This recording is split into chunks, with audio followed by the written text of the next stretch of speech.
खरा सामना न्यूज, माध्यम डिजिटल, बातमी अस्सल। महाराष्ट्रातील अंमली पदार्थांच्या वाढत्या वापराला आळा घालण्यासाठी मुख्यमंत्री देवेंद्र फडणवीस यांच्या मार्गदर्शनाखाली सुरू असलेल्या महाराष्ट्र अंमली पदार्थ मुक्त अभियान अंतर्गत सोलापूर शहर पोलिसांनी ड्रग्ज फ्री कॅम्प्स अभियानाला गती दिली आहे।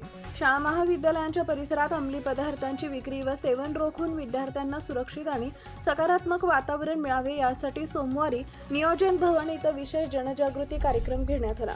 पोलीस आयुक्त एम राजकुमार यांच्या अध्यक्षतेखाली झालेल्या या कार्यक्रमास पोलीस उपायुक्त मुख्यालय वृष्टी जैन, पोलीस उपायुक्त गुन्हे शाखा डॉक्टर अश्विनी पाटील, पोलीस उपायुक्त परिमंडळ प्रीतम यावलकर, सहाय्यक पोलीस आयुक्त गुन्हे दिलीप पवार यांच्यासह वरिष्ठ अधिकारी उपस्थित होते।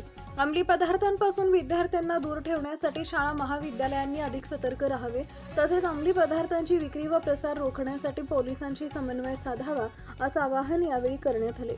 विद्यार्थ्यांमध्ये व्यसनाधीनता वाढू नये यासाठी जनजागृती, समुपदेशन आणि सुरक्षित शैक्षणिक वातावरण निर्माण करण्यावर भर देण्यात आला। कार्यक्रमात डॉक्टर अश्विनी पाटील, पोलीस आयुक्त एम राजकुमार, सोनाली काळे, रामचंद्र बायमाणे, सायथी युथ फाउंडेशनचे प्रतिनिधी, प्राचार्य संतोष कोटी, विवानंद स्वामी यांच्यासह मान्यवरांनी मार्गदर्शन केले। व्यसनाचे विद्यार्थ्यांच्या शैक्षणिक, सामाजिक आणि मानसिक जीवनावर होणारे दुष्परिणाम याबाबत उपस्थितांना माहिती देण्यात आली। या उपक्रमाला सोलापूर शहरातील शाळा व महाविद्यालयांमधील सुमारे 400 ते 450 प्राचार्य व मुख्याध्यापकांची उपस्थिती होती। ड्रग फ्री कॅम्पच्या माध्यमातून शैक्षणिक संस्थांमध्ये अंमली पदार्थांविरोधात प्रभावी जनजागृती करण्याचा निर्धार यावेळी करण्यात आला।